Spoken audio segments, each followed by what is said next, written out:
Yeah, wow. It's 9 o'clock in the morning on a given Tuesday, and we're here with Richard Ha. He joins us from the Big Island, and we really like Richard having Richard on the show. He is not a physicist or a scientist. However, he has a scientific mind, and that's why we like to have him on the show. He's been in agriculture, but he is at the crossroads of energy, ecology, environment, and culture. All of those things. I don't know how he sleeps at night. Welcome to the show, Richard. Hey, how's it? So, we're going to talk about biophysical economics in all its forms today. You've been studying all the things around that, and I want to hear your thoughts. It's your thoughts I love you for, Richard. So, first, tell us about the Association for the Study of Peak Oil Conferences. Five. You went to five meetings, and what was that all about? And was there anybody else from Hawaii at the peak oil conferences? Well, I went to five of those conferences starting in 2007, and for most of the conferences, I was the only person from Hawaii. There were several times there was one or two, yeah, but for the most part, I was the only person. So what happened was I learned what I learned, and I looked around and I said, "Holy smokes, I'm the only person here. Now I got to share this information." I got stuck with the kuleana. But I mean, that's what you got to do, yeah. You So should, you should take me with you. I'll bring a camera. Okay, so you went for a specific reason, and then you came back with new knowledge. Can you talk about that? yeah, so the first conference I went was in Houston in 2007. And what they told us then was the world had been using twice as much oil as it had been finding for the 20 years prior, and it would be continuing into the future.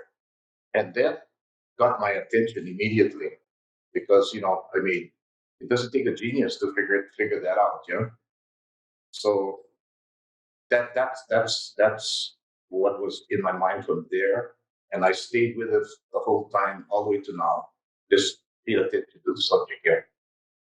So you've been studying and watching on the Big Island. You've been speaking about it. You've been doing a lot of thinking about it. And your latest, and I'm recalling our last show together.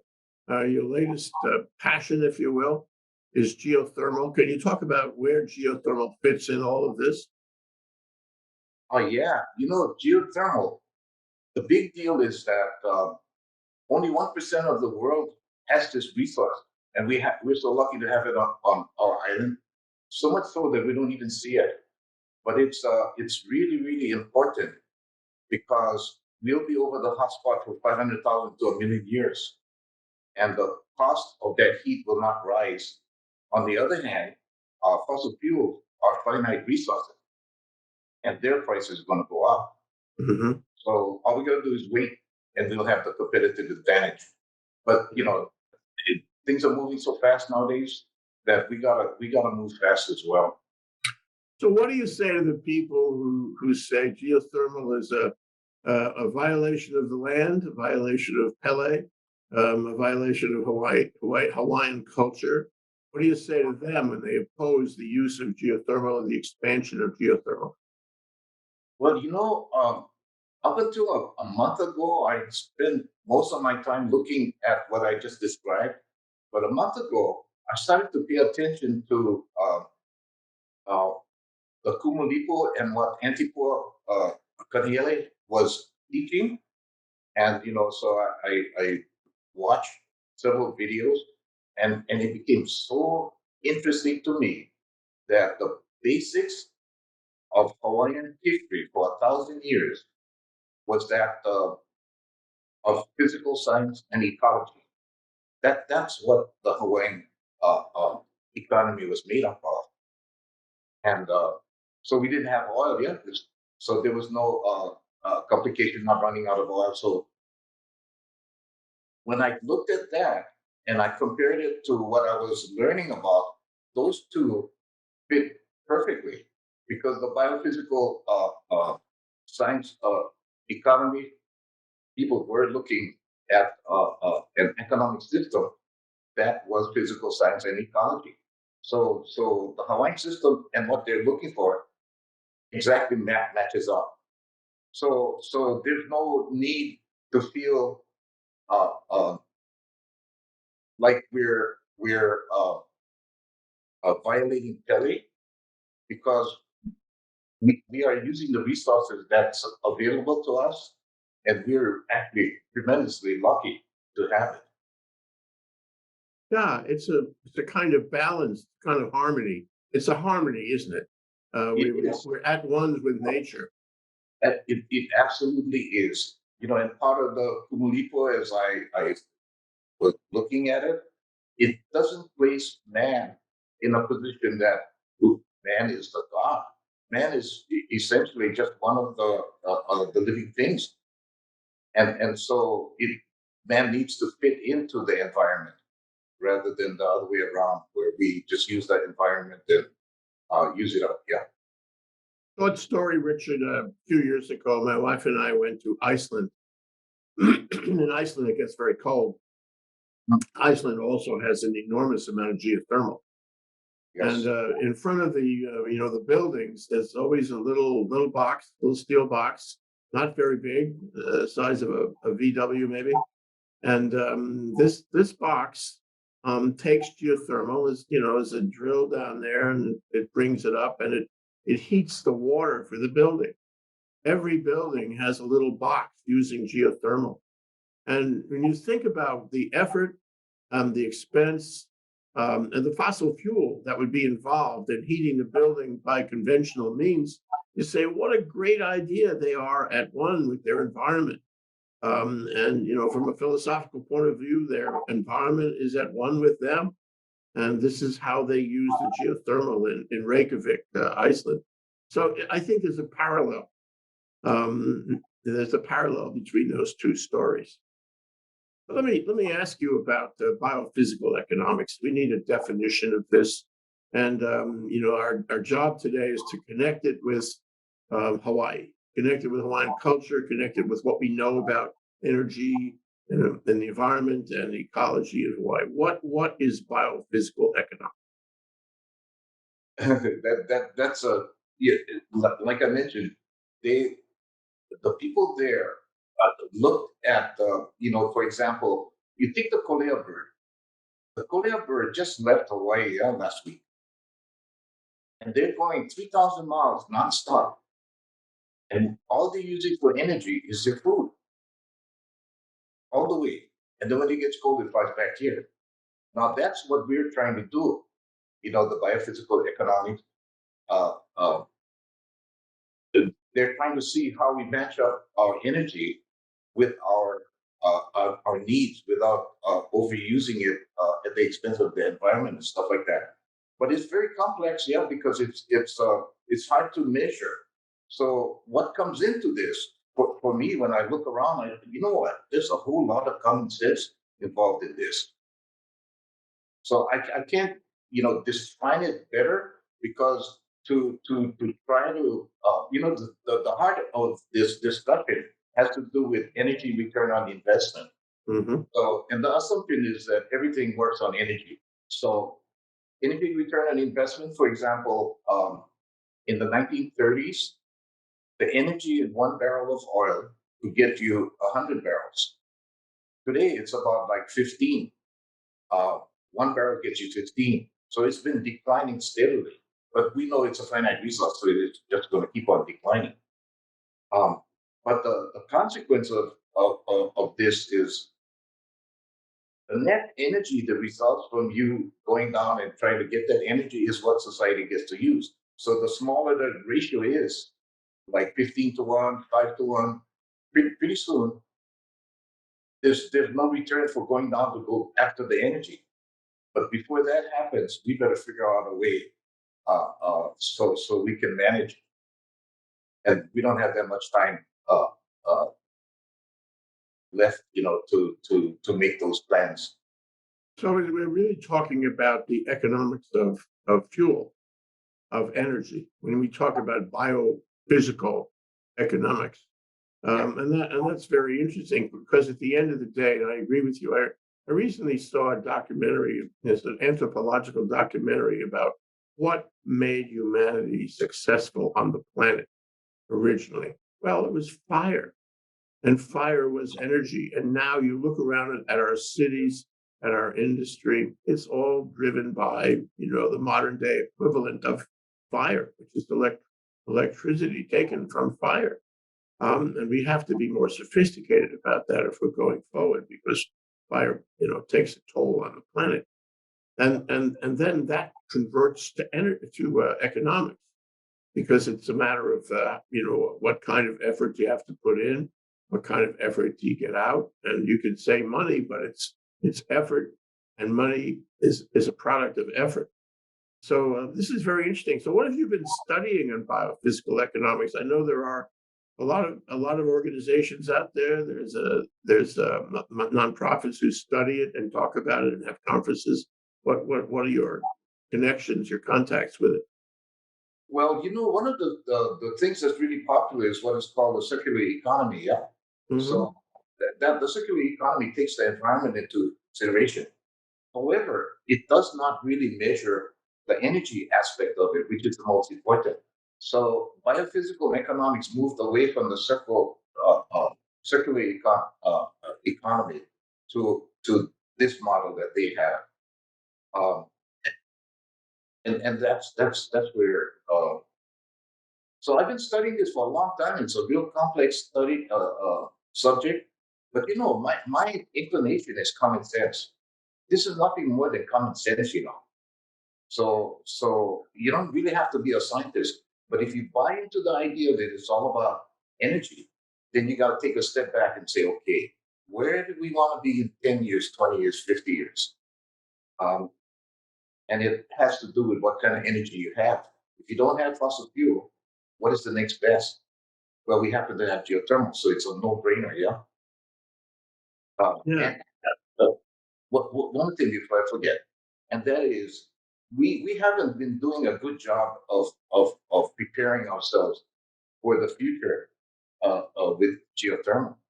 We need to diversify, get out of take less of a risk by moving to the other side of the island for geothermal operations.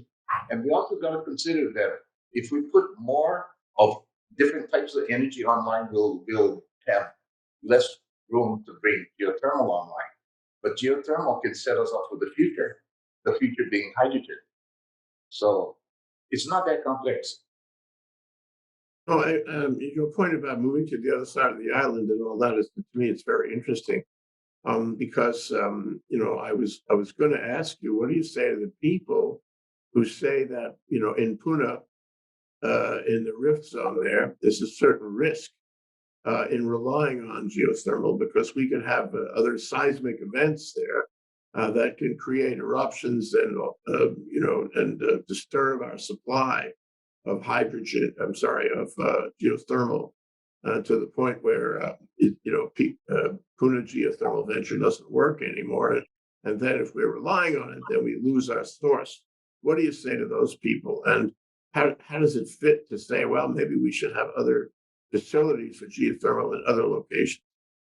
Yeah, it's a matter of risk management because we don't want to put all our eggs in our basket, so to speak. Yeah. So that's why diversified geographically is a good idea. But there are also other reasons. Like for example, there's a geothermal on Hawaiian Homes land on the base of Mount Hill. Now that is something that's worthwhile doing because there's so many people Hawaiians on the waiting list. Um, there could be a revenue source there, and depending on what happens as we start moving toward hydrogen, there could be a pretty good uh, uh, source of income for the Hawaiian people. Let me follow up on your comment about hydrogen. Why do you say that geothermal and hydrogen should be tied together? How do you do that? You have, say, Puna Geothermal Venture or other geothermal facilities elsewhere, say on the Big Island, and you alluded to hydrogen. What's the connection? Yeah, to get hydrogen, there's two ways you can do it. One is you take natural gas and take it apart, and you take the hydrogen out of that, so you get hydrogen. But you have to still deal with the carbon. So there's some costs associated with that. Um, on the other hand, if you make it from geothermal, there is no carbon involved. You just get the electricity, run it through water. So there's two different ways of doing it. One is running electricity through water, and the other one is taking the hydrogen out of natural gas. Now, natural gas is a finite resource. The price is going to go up sooner or later, and 90 something percent of the U.S. Production of hydrogen is from that source.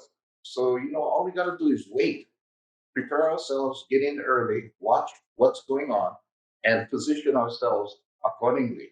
Like, for example, if you go to hydrogen, you still can go to ammonia for fertilizer and transportation, depending on what the world does. So it's important that we watch what's going on in the world so we can bob and weave and position ourselves for the future. Well, I get two questions out of that. And one is, are you suggesting, Richard, that we build additional hydrogen facilities and just wait to use them until it becomes more economic? Because that the problem there is it costs money to build them, and if you're not using them right now, you having no return on investment. I mean, how do you answer that? Yeah, well, so in Iceland, what they do is they have a geothermal resource uh, loan fund. So when people come in to do a geothermal project, they are they will do their exploration, and if they're successful, um, they can pay back the cost of exploration over a period of time. If they're not successful, then the Iceland government writes it off. So what they've done effectively is to lower the risk of starting up, because the startup costs, and the risk of exploration, drilling wells, maybe like 2 million a test well, the big risk up front. So they took the risk out of it. So what we're thinking is, okay, why don't we do something similar and have it located in Hawaii County, and set up a fund. And as is right now, Puna Geothermal pays royalties. So 30% goes to the county, 50% goes to the LNR, and 20% goes to OHA. So it's not a matter of taking all of that fund, but to set the fund up in such a way that we can receive money from private donation.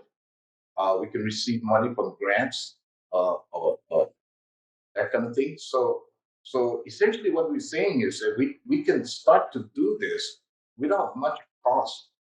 There's not going to be any cost uh, um, that the taxpayer have to pay.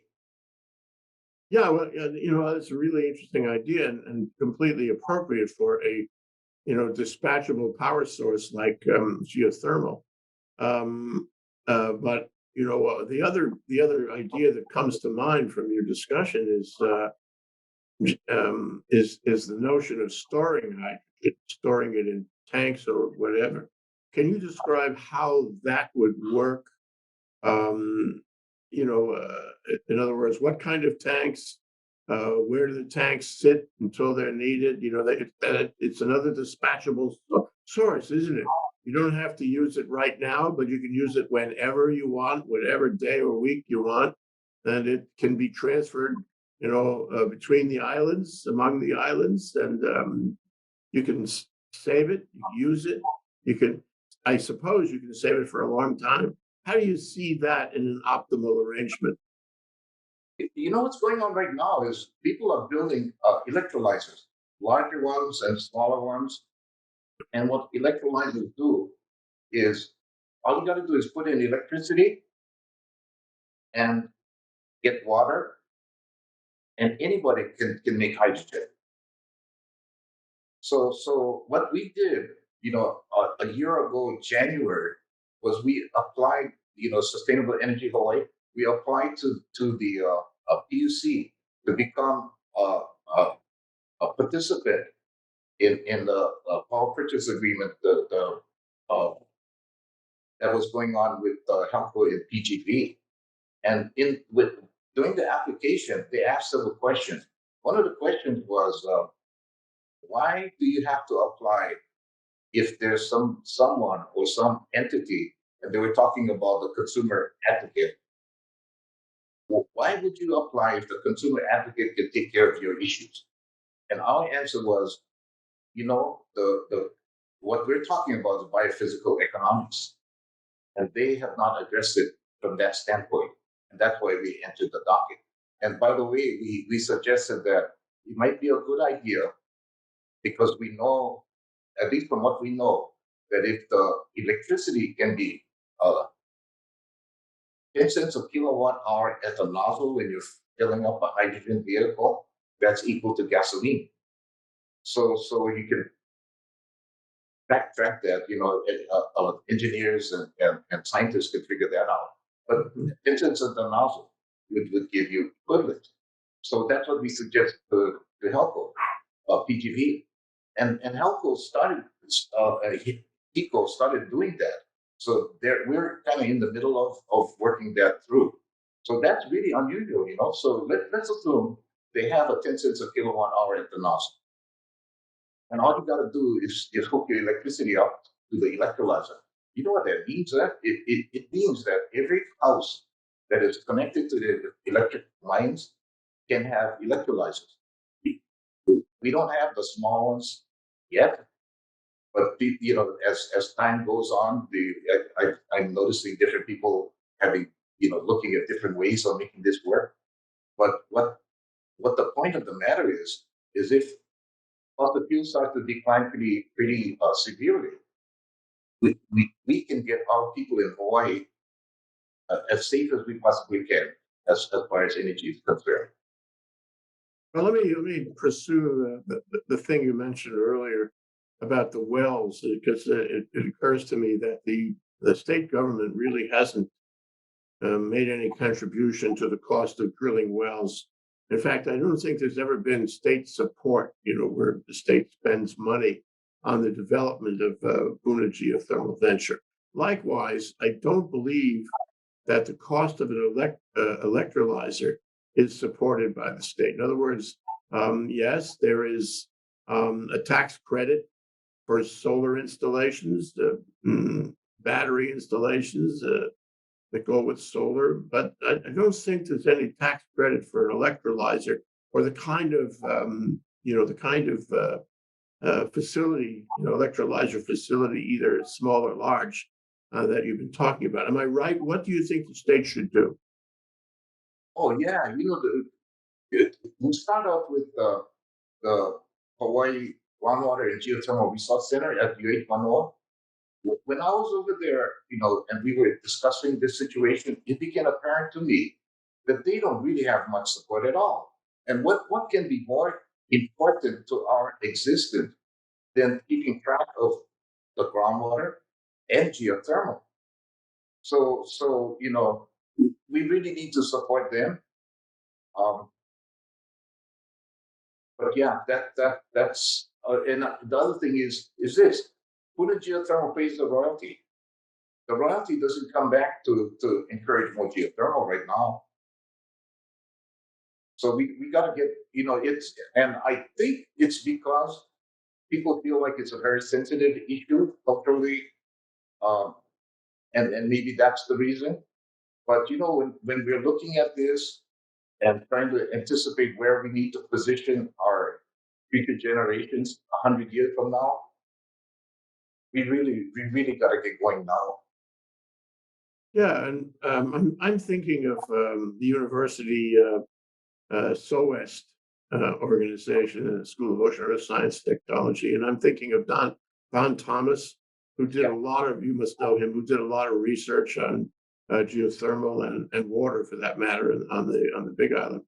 And I'm wondering if it would help for the state to fund that kind of research and development, to find out, what's down there, to help pave the way for drilling and, for that matter, locating water sources. Is the state funding those projects? Should the state make additional funding for those projects? If anything we should do, we should fund that project. Absolutely, yes. Because I was over there at PGP, standing on the high ground with my cousin Ikaika and his friend from New Zealand, and we were discussing the state where is New Zealand in this, and evidently New Zealand has a whole bunch of test wells drilled and ready to go. We don't even have one. Hmm, that's too bad. We have to pay more attention to this. Now, you mentioned to me, Richard, that the Kingdom of Hawaii was interested in this whole notion of biophysical economics, and I suppose that also means, other energy sources like Puna geothermal, venture and geothermal. What is the interest of the Kingdom of Hawaii in this issue, and what discussions have been held? Well, April 10th, they kicked off this program where a 12-month celebration of the Kingdom of Hawaii. And I was asked to give a 5-minute presentation strictly on sustainability. So what I did was I gave them the 5-minute talk, but I incorporated uh, geothermal, uh, Depot, the culture center above the clouds, um, everything together in one presentation, with a big picture look at things. And even Bishop Museum, we're talking about culture center above the clouds. Bishop Museum it fits right in this because they are interested in Hawaiian culture and that kind of stuff. So if you're going to cite something like the culture center above the clouds, um, that would be a perfect marriage. Yeah, teach about the Kumulipo there, bring Bishop Museum in there. Um, Make it a separate operation so it doesn't interfere or make UH's life more uh, complicated. Um, anyway, yeah, there was in 5 minutes I squeezed a lot into it. I'm sure everybody appreciated it because it goes to the whole notion we started out with, and that is harmony between nature and people. Very important. Now, you come at this from a lifetime of agriculture. You had Hamakua farm, which is big farm in Hamakua. You're not doing it anymore, but you can speak to the relationship of energy, the critical need for energy in agriculture, diversified agriculture in Hawaii, and you can also speak to the critical need that we have diversified agriculture in Hawaii because that hasn't been realized. We had a lot of agriculture in the plantations, but diversified agriculture hasn't really found its destiny yet here.